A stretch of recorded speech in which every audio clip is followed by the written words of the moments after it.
everybody. Welcome back to the Catholic Culture Podcast. It feels like it was only just yesterday that I recorded another episode of this podcast, and that's because it was yesterday that I recorded a previous episode. I feel like I'm recording episodes left and right. And in fact, this one was kind of an off-the-cuff decision. I read an article by today's guest in Crisis, which, to be honest, I don't find myself often enjoying Crisis as much as I did back in the days when it was a physical magazine. But there's been a couple really good ones in the past couple weeks, and one of them was an article by Gail Finke titled "Are We Going to Throw Out Ash Wednesday Too?" Now, I'm recording this on the Friday after Ash Wednesday. The article came out, I believe, on the Monday before Ash Wednesday or thereabouts. So it might seem like, well, that's a short window of relevance, but there were some points in this article that I just thought were so widely applicable beyond the question that the article deals with directly, which is the question of changing how ashes were distributed this year because of the pandemic. So we'll talk about the article and then some of its implications. My guest again is Gail Finke. She's a freelance writer, former newspaper designer, and producer of the daily Driving Home the Faith radio show at Sacred Heart Radio in Cincinnati. Thanks for coming on the show, Gail. Thanks for having me. So yeah, I just reached out to you as soon as I read this article and said, hey, come on my show. And the reason I got so excited about it is because it deals with kind of a spiritual undercurrent of spiritual elitism or intellectual elitism, or almost kind of like a rationalistic approach to the faith as we live it in our daily lives and its rituals and devotions and things like that, that I can see is real. And yet, if I had written an article about this topic that you chose, I would not have come up with what you came up with, because quite frankly, I grew up in a slightly rationalistic, conservative Catholicism. So, I when I saw the news, I was like, oh, that's lame. They're changing how the ashes are done. But then when I saw people complaining about it, I said one of the things you cited people saying in the article, which is, well, it's the same. They do it in that way in other countries. So, don't make too big of a deal out of it. But that's true. I would still say that to some extent. Maybe we can go ahead and just start to contextualize this for people who aren't aware, because at my parish, surprisingly, I got the ashes smudged in a cross on my forehead. So they just sanitize their thumb in between each one or each two people or something. Can we just talk about, it's not exactly a universal policy that I thought it was at first, but maybe it's more of like a suggestion or a guideline from the Vatican that a lot of people followed. Can you describe what we're talking about here with the ashes? Exactly. Well, I thought it was a directive from the Vatican, although apparently people did not follow it. So maybe it wasn't as you just said, as universal as I thought, but Pope Francis said that we were supposed to sprinkle the ashes this year instead of put the cross on your forehead. Now, are we talking about individually or on a whole group of people? To sprinkle everyone. You're supposed to sprinkle everyone to give one blessing to the whole group and then sprinkle everyone. Oh, interesting. That is the directive. Now, how specific, how much they were very serious about it, I don't know, but that's what it said. And that is what they do in Europe and a lot of the rest of the world. So in theory, at least, there's no problem in changing it. It's a completely licit thing. There's nothing wrong with it, but it's very different for our country. That's not how we do it in our country. And part of what brought this article on is that every year when Ash Wednesday comes around, there's a lot of people that complain, and some of them are very liberal people and some of them are very traditional people, but they're always complaining that people like the ashes. They get upset that people want to have the ashes shown. And yet this is our most popular celebration in the United States, in the Catholic Church. More people come to this than come to Christmas or Easter. People who are not Catholic at all come. People wanted people. Other Christians are now holding Ash Wednesday services. People in hospitals. If anyone who has been distributing ashes in a hospital will tell you, people come up and ask for them, even if they're not Catholic, because it's there. So it's this super, super popular thing that's almost become, in addition to probably the most popular devotion that we have, public devotion anyway, the face of the Catholic Church. And right now, we're not allowed to do so much.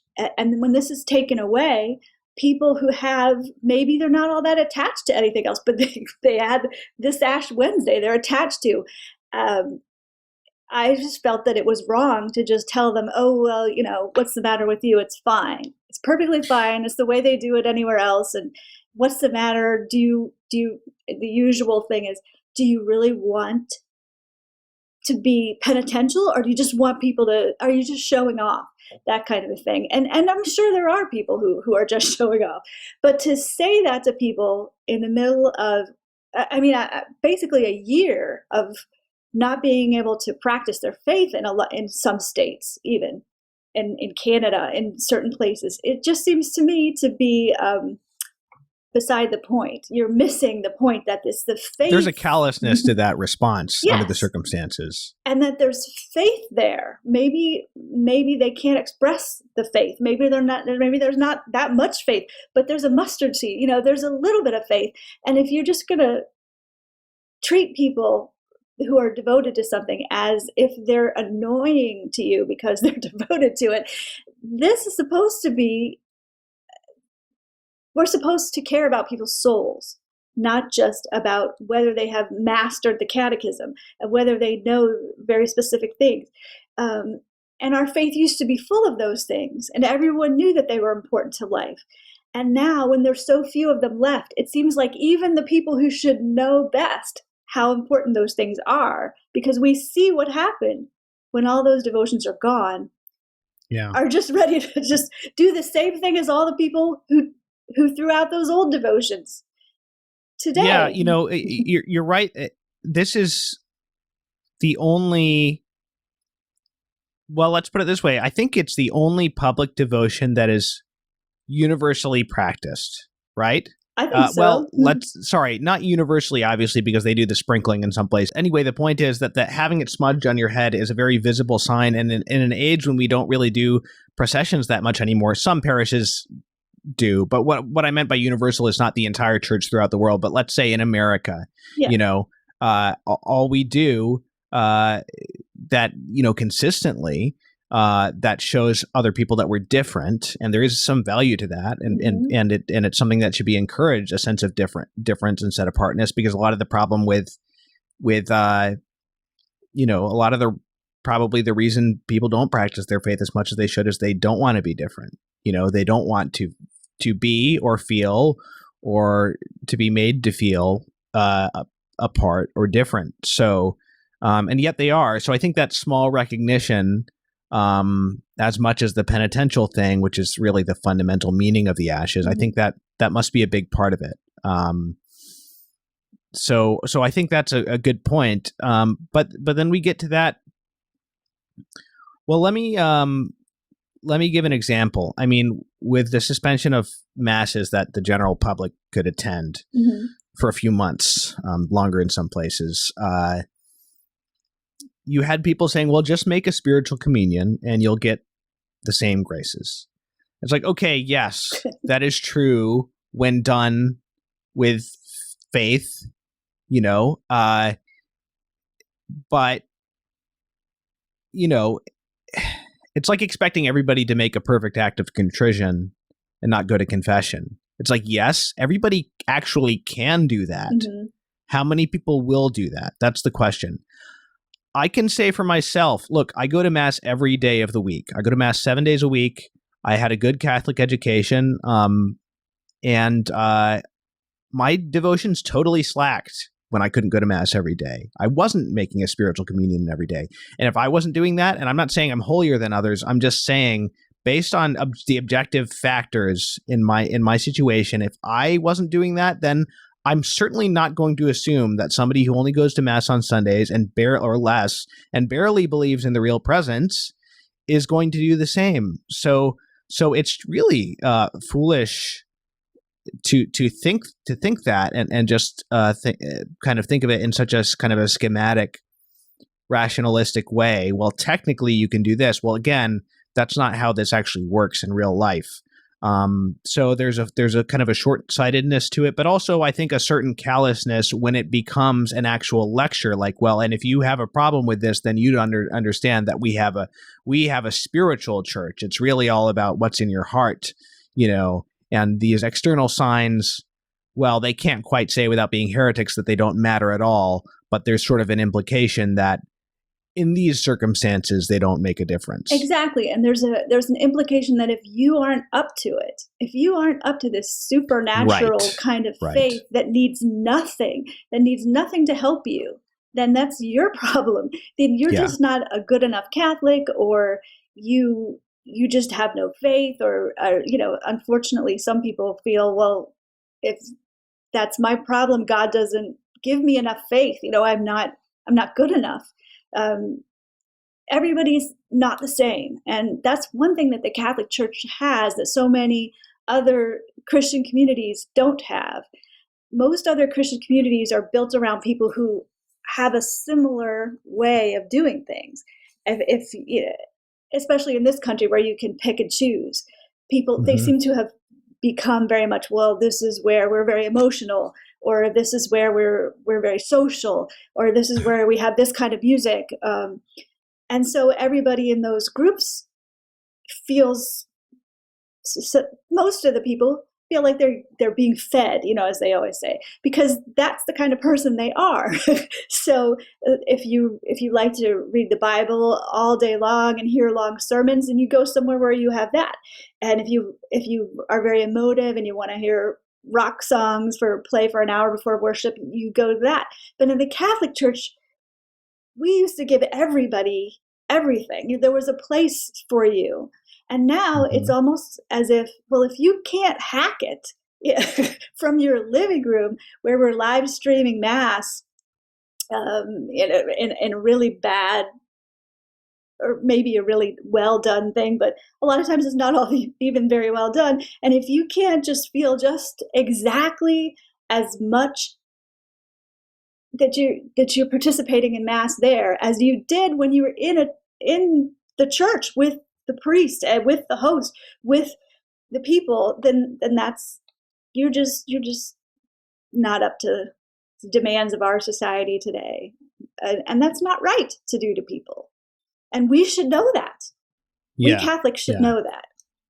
And none of that lets me off the hook for my own, No. I think, failure to grow in the way that I should have, that spring. But it's just recognizing the facts. It's not saying people shouldn't be expected in one sense to rise to the occasion, but it's also a certain realism that you need about what actually is going to happen with many people. Exactly. I mean, it would be great if everybody rose to the occasion, but there's never any occasion where everyone rises to it. And scandal takes many forms. Giving scandal really, it doesn't necessarily mean doing something or saying something morally wrong. I mean, the example St. Paul gives is something, right? He's talking about eating meat that was offered to idols, things that are, he's not talking about things that are intrinsically morally wrong. So when you put a stumbling block in front of people, you can't then just expect everybody to kind of not stumble. No. And in our time, we have expected that. We've expected that for decades now of people, I think. And I think that I'm not going to say, I don't know what was in the hearts of the people. I think many of the people who were behind the changes in the church really thought that they would make people, that these other things were getting in the way, and this would make people be more devout. And maybe for some it has, but it certainly hasn't turned out that way for the whole church. And for us, and we've just left people to sort of develop on their own, and a lot of them haven't. I mean, if you look in Catholic bookstores, there's books on praying the Liturgy of the Hours. There are people that, like you, that go to Mass every day. There are all these things you can do, but how many people, what percentage of people, of Catholics, do them? It's very, very small. And the number of Catholics who even go to Mass once a week now is, kind of abysmally small. And now we've taken Mass away from people. A large percentage of the country cannot go to Mass, or it's very difficult for them to go to Mass. And that's just unprecedented to do this for this long, month upon month. And I was just reading in the, I forget where, Catholic News Agency maybe, that Portland, Maine, they still aren't allowed to have 20%, 25% of their churches filled. They can have Mass, but it has to be fewer than 25% of the seats can be filled. That's crazy, really. And but if that's the case, why aren't we as a church trying to help people instead of just telling them, well, that's just the way it is, and you're just going to have to soldier on? It's not a war. It's not like we're being attacked and have to stay in our homes. There's other things we could do, and we just seem completely unable to figure out what they are. Yeah. You said in your article that the point was not to dispute whether changing, the practice for this year, in terms of the ashes specifically, was necessary, but you were kind of more talking about the attitude towards it. I will say it's not necessary. I'm just going to throw that out there. It's not necessary. It's pointless. And I even know, people who are much, much more cautious about the virus than I am, who would say the same thing. Oh, I agree. I agree 100%. And yeah, there is a lot of callousness in the way this has been done. And certainly not only with regard to the church, certainly with regard to just even admitting that any trade-offs are being made in many areas of society, other than just sort of like emotional ones. Like, we know you don't like to have to stay home and wear a mask and stuff, but there's not a really serious reckoning being made with the trade-offs. So I mean, that's one reason that this article resonated with me so much, because it's so typical of like what's going on in general in the church and our society with all these changes that are constantly being made. Yeah, I agree. I think that at the beginning of the pandemic, that was very understandable. Nobody knew what was going to happen. We were all terrified that millions of people were going to die and that we had to stay home. And but it just keeps going on and on and on. And we have lost in this country huge numbers of our basic rights that we're supposed to have as Americans. We can't assemble. We can't practice our religion. There's businesses that are going out of business that will never come back, that we're just kind of pretending, oh yeah, when this is all over, we'll go back. But meanwhile, they're just dying on the vine.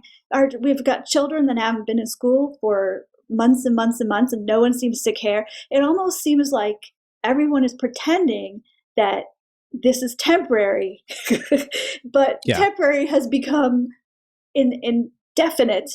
And everyone's just going to pretending like it's still only a week after it happened. And this is just, well, we can just put up with it because it's only been a little while. So I like the way you said that it's almost like there's no reckoning going on, and people, you expect your government, you expect your bishops, you expect all these people to kind of look at everything that's happening with a cold eye and say, here's what's going on and here's what we have to do about it. But instead, there's just this sort of endless, like, we're not even going to acknowledge that you're losing all these things and that they might not come back. And we're not going to deal with them or help you to do them better. I mean, I think in the church, there's been some, especially at the beginning, there were some really creative things that priests were trying to do. They were having masses outside. They were, doing parking lot things. They were doing all this stuff. But even that, I think that whole energy is gone. There's just this sort of lethargy, this sort of feeling like, what could we do? And I think that's partly because our leadership, our bishops, are not really handling it at all. They're just sort of letting it go. And the Yeah. priests are hanging out in the wind going, well, we're just doing our best. And it's gone. There's no... I think waiting for, I said this to someone the other day, if what happens is that the case numbers go down and we reopen, I don't see that as a victory, to be honest. With the precedent that's been set for how we handle this sort of thing, I mean, yeah, of course I'll be relieved if lockdown completely ends, but it's a failure if it doesn't result from people just deciding, hey, we're not going to do this anymore. And certainly as far as the church is concerned, okay, so the powers that be are certainly paying attention to how easy it was to severely interfere with religious life across the entire world. And I wrote in the article, it just seems like when you look at what has been done publicly, and I'm here thinking about by the mayors and the governors and people like that, and the response of the church to it, it just seems like in our number, if we were going to make a list of the most important things we have to do, religion's maybe 100 out of 100, if it makes the list. Our faith is just allowed to just disappear, and it's a global thing. It's not just American, but in America especially, faith is thought of on Protestant lines, and it's a personal thing. And a Protestant doesn't have to go to church. Maybe some do, but church is optional for them. They go and they like to say whenever two or more of you are gathered, that's the church. Well, we're not like that. Yes, that's true of us too. But when we worship, we have to worship in a church. We have to worship. We don't have to worship in a group, but the priest has to be there. The priest can do the mass by himself, of course, but that's where it is. The priest is there. Our church is there. The church is where the bishop is. These things are different in a way from the way they are for Protestants.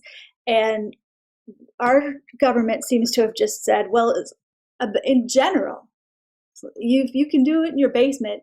You're still worshiping. Well, that's not true. We can't worship in our basements. We can't. We can pray. We can do devotions.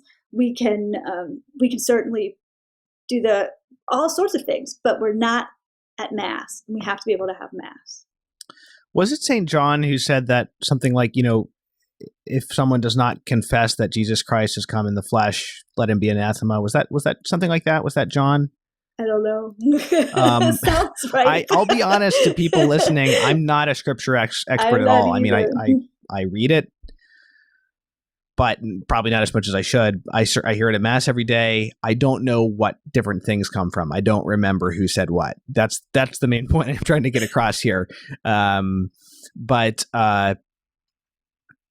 So, an extension of that principle, that's kind of like the root of heresy and kind of like an arrogance. It's like a classic mark of spiritual pride when people are like critical of devotions. Good devotions, obviously, the devotions of simple people, essentially. When people are kind of treating as unnecessary the external manifestations of faith, or even as like problematic. Yes, of course, one can be too attached to these things. One can locate value in the wrong place. And you can certainly I be just superstitious about them. That's true. But people can be superstitious about anything. Yeah. But this idea that, the more spiritual people don't need these external manifestations.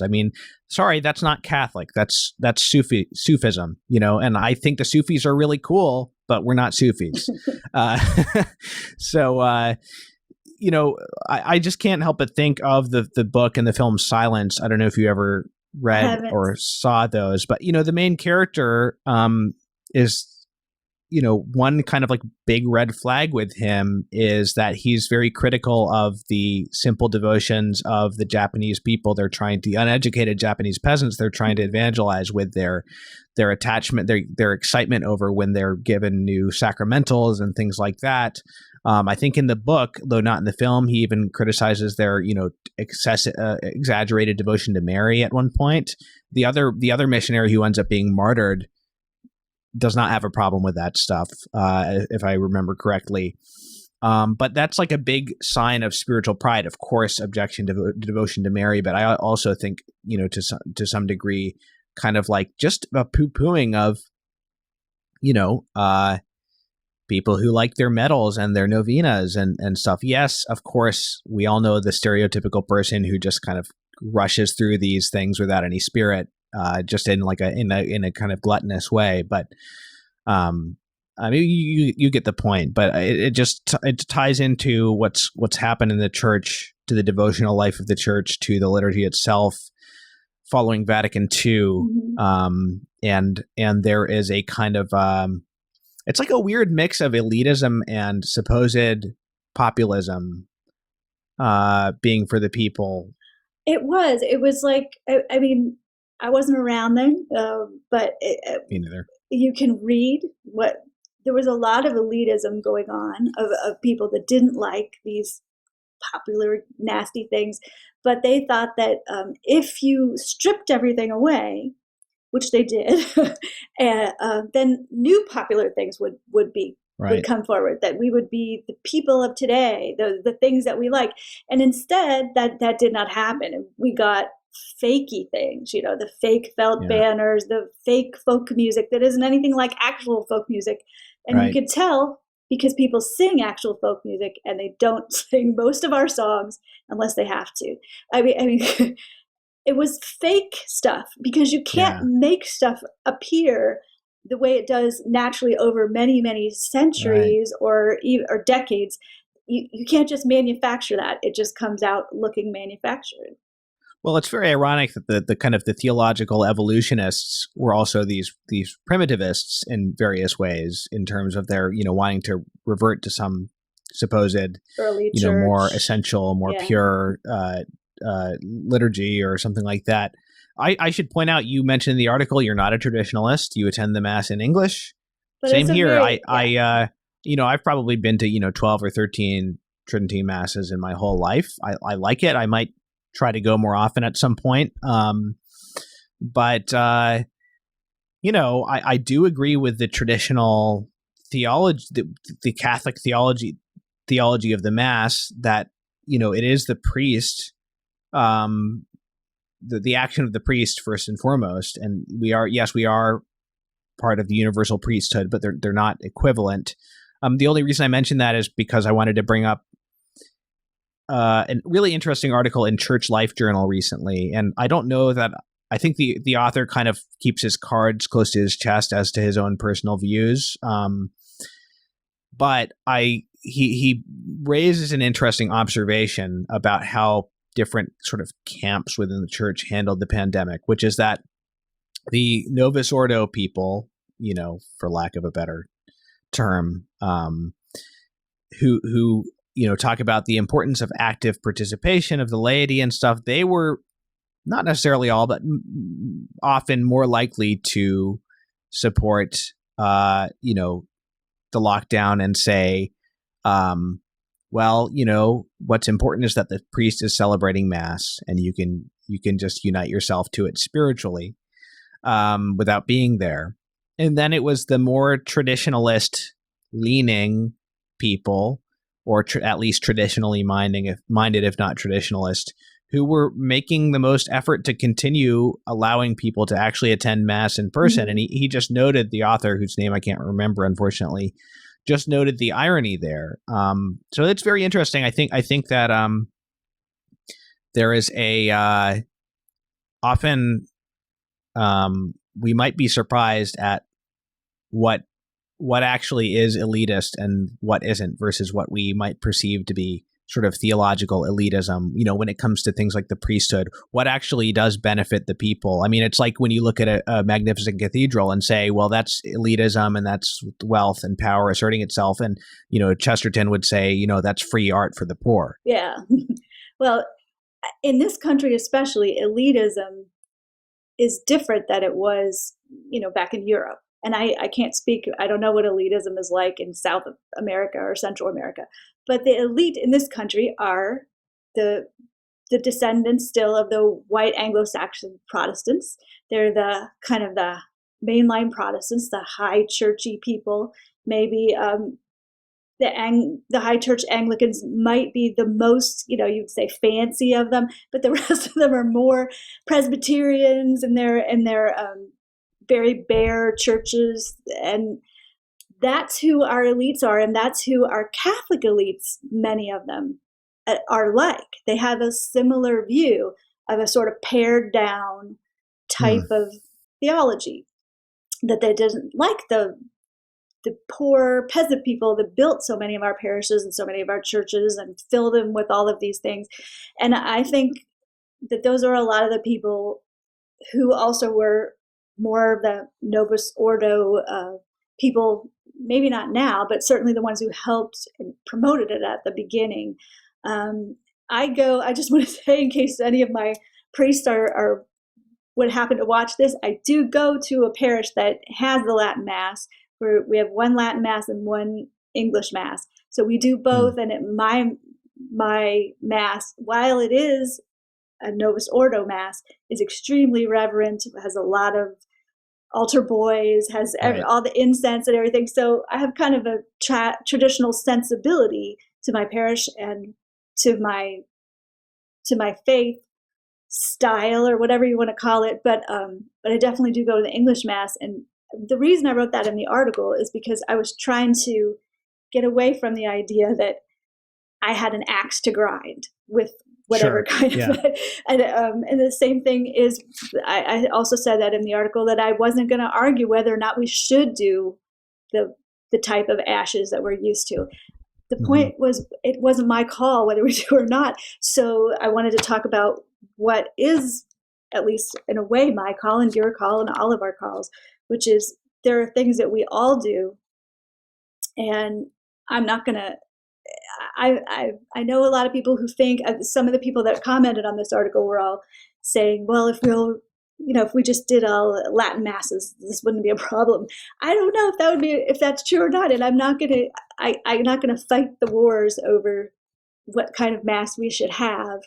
Those aren't my call. Those are the Pope's call. And we have to deal with what we have to work with. And part of that is how we communicate about these changes that we don't have control over. I mean, how do we, you pointed out, just in a simple way, don't look down on people who have a problem with the changes. Don't look down on people who are disappointed, at the very least. Don't communicate some sense of regretfulness instead of this kind of like bureaucratic or just sort of like theologically abstract stuff. And go ahead. Yeah. And don't assume people don't have enough faith. We don't know how much faith another person has. We don't know. Lots of people say that they first became interested in the Catholic Church from seeing ashes or from getting ashes. That's a way. That is the popular face of the church right now. The popular face of Catholicism in this country is that. That a lot of people maybe they don't like that, but it's true. And so why would you throw that away?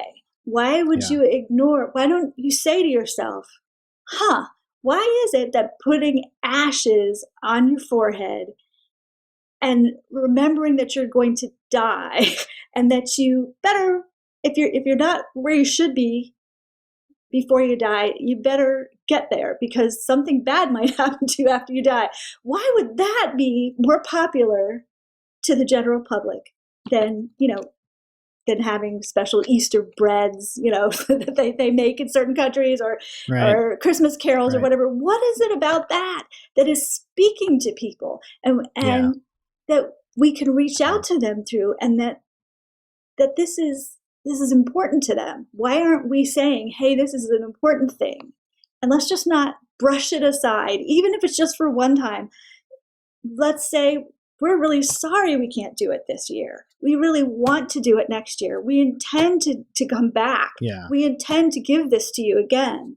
Why are we instead acting like we could just put a little bulletin notice out and say, this is the proper way to do it in France. So we're going to do it that way. Yeah. Enjoy. It's a bit heartless. I mean, look, just big picture. The 20th century is a time of incredible instability and constant change in so many ways in society. Just, I mean, accelerating in the past, 20 to 30 years, let's say in the United States. Our social mores, our ideological framework. Then in the church, you get this instant change where people are totally unmoored. And yeah, I'm sorry, it might be true that, technically changing the liturgy doesn't change doctrine, but that's sure how it works psychologically on people. Mm-hmm. And arguably, in some respects, was intended to work by some of the people. I'm not saying the Novus Ordo is, defective, corrupt inherently. I'm just talking about the reasons for. I'm talking more about the rate of change than in this conversation than even the substance of the changes, and that's something Pope Benedict, of course, commented on, just the fact that you change things and then sort of like almost de facto make illegal what came before. That's an abuse. So now I've forgotten where I was headed with that. Oh yes. So now we have this pandemic. So many changes, not just in how we practice our faith in every part of life. And we, we don't show any caution at all about introducing more changes. I mean, just have a heart, even aside from the more grave consequences, it's like, can't we have some nice things? Like really, like we can be pretty sure that this is not a very dangerous practice, smudging the ashes on people's foreheads. People are not getting the virus from people's foreheads, generally speaking, as far as I know. That's even aside from the fact of how serious the virus itself is. So you would think that we'd be a little bit more sensitive to the fact that people have already been battered enough. You would think. I think that people are very afraid. They've been made to feel afraid in more than one way. And they look still at everything as if, I think I said earlier, in the very beginning, nobody knew what was going to happen. Nobody knew how dangerous this was going to be. Nobody knew what exactly was the way that the disease even was transmitted. And now you feel like if you just say, well, what you just said, I don't see how putting it on someone's forehead is going to spread an airborne disease. And then they're like, what? You just want everyone to die? I mean, it's turned into this strange, everything that you do, it means that you're completely reckless, and you want the church to be completely reckless and assume that Christ will protect everyone just because they're in the church, which isn't true at all. But I think that's what a lot of people feel, that they're stuck between. They can't prove that something isn't. They're not a scientist or a doctor, and they can't prove anything. So they're told, like, well, you just totally disregard the health of everyone, and that's not true at all. But we are left, most of us, sort of adrift and not knowing how to respond to this in any way. I mean, look, nobody can seem to manage to get their schools open or their businesses open or their restaurants open. Here in Ohio, where I live, we just had a curfew that was months and months and months long that closed all the bars at 9:00. Well, there were very flimsy reasons for that happening, and many, many people work in that industry, and their jobs were gone, and but yet there it goes on and on for months. People don't know what to do, and then they look to their church for the faith, and they're afraid. They don't want to lose the church. They don't want to lose what they have, if they have anything left at all. So they're afraid to rock the boat because they don't want to lose it, but they don't know how to get it. And they see this strange inability really to address what's going on, except for, some nice sounding prayers, maybe that they're told in their bulletin or something, they're not right. The church. I think the church is afraid, our bishops are afraid of seeming like they're callous about everyone's health. And so they're just sitting quietly. But that tells everyone. I'm certain that's the case. And in the beginning, even despite that, I don't know, even if I give some benefit to of the doubt, as you were saying, we didn't know how bad this was originally. For the sort of decisions of those first few weeks, I have a lot of understanding for that. But yeah, I'm certain that you're right there. There's a lot of fear of human respect, and also, the counterpart to that is, just sort of like, I've talked about this virus with regards to the response to this virus with regards to people wanting to feel like they're in control of their lives. But now I wonder if, for some people that the opportunity for moral posturing, again, this is not a blanket statement about people's response to this, but certainly for some people, there seems to be a lot of love of moral posturing and moral high ground involved. And, boy, this whole thing came at a great time. Probably there's more moral posturing in our civilization now than in any civilization. more moral posturing about the tiniest things, I'll say, or the most meaningless gestures and posting on social media and stuff than any other time in history. And so, what a great opportunity for more of that this was. But our faith in this country is very hard to maintain. I think it's very hard to believe in God in a very secular age, and we see it's more advanced in Europe than it is now here, but it's coming here, and it's coming fast like a freight train. And it just, whatever it is about our society, about Western society, sucks the faith out of people. And what you need in order to be able to combat that is to be able to go to church, to be able to be with other people, to be able to have these things to help bolster your faith when you are not at church. And when we just sort of seem to shrug all that off, like, oh, well, at some point we'll come back. I mean, if that's what you get from your priests and from your bishops, you can hardly be surprised if people don't hold much faith after that. I mean, it requires you, and of course, as a Christian, as a Catholic, as a baptized daughter of Christ, that is my responsibility to do, to develop in myself, to pray. But I need help. We all need help. And to just not give it just, I guess that's my biggest thing that I just don't understand.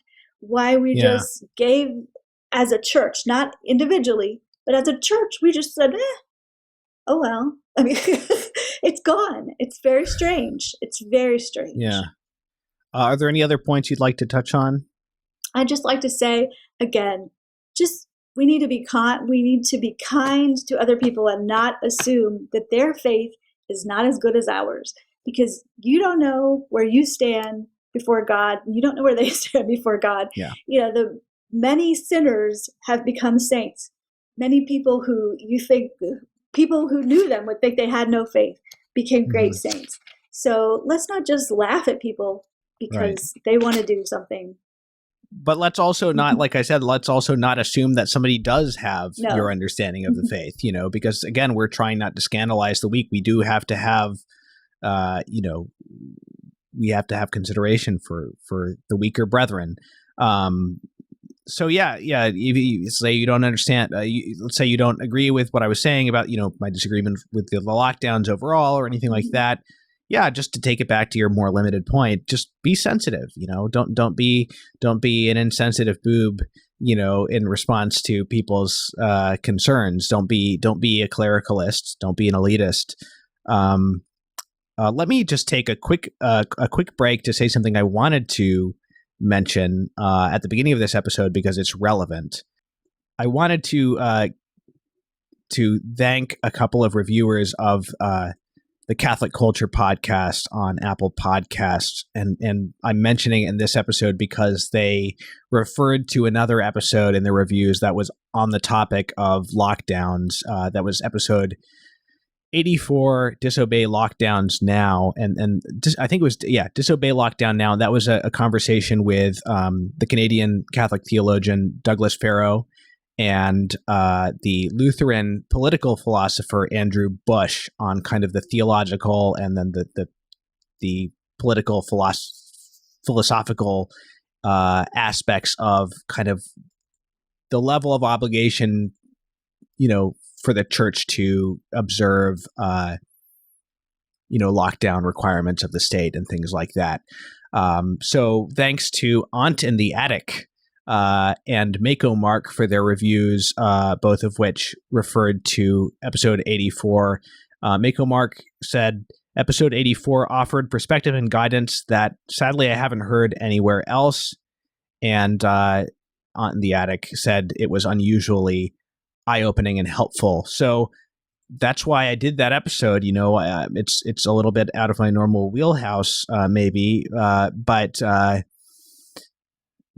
just thought that people should be speaking clearly about these things, and I appreciated so much the essays that I had read by Douglas Farrow and Andrew Bush on this topic that I wanted to have them both on to have an exchange about it and get their thoughts out there to a wider audience. So, if people listening or watching haven't heard that episode, it's actually from a couple episodes before we added video to this podcast. So it's audio only, but it is in the YouTube channel just as like a still image with audio. So you can watch it there as well. And I highly recommend that episode in particular.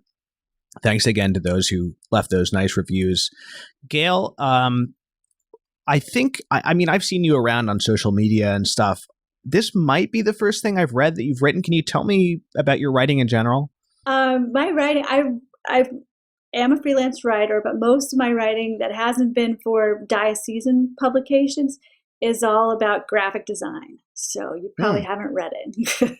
That was my specialty for a long time. I wrote for trade magazines about graphic design, and I wrote books about graphic design. So. Oh, very interesting. So, and what about your the radio show that you produce? Radio show is called Driving Home the Faith. It is 4 to 6 p.m. Eastern every day on Sacred Heart Radio. Our host, Father Rob Jack, is a priest of the Archdiocese of Cincinnati, and he used to be a theology teacher at our seminary. So we have a lot of interviews every day, a lot of interesting Catholics. You can listen online at sacredheartradio.com. Well, this was really fun. I rarely get to do an off-the-cuff episode like this. I mean, there's only been 2 or 3 where all I did in this case was I read your article and then we did it. So it was nice to be able to just also just blow off some steam a little bit in this episode.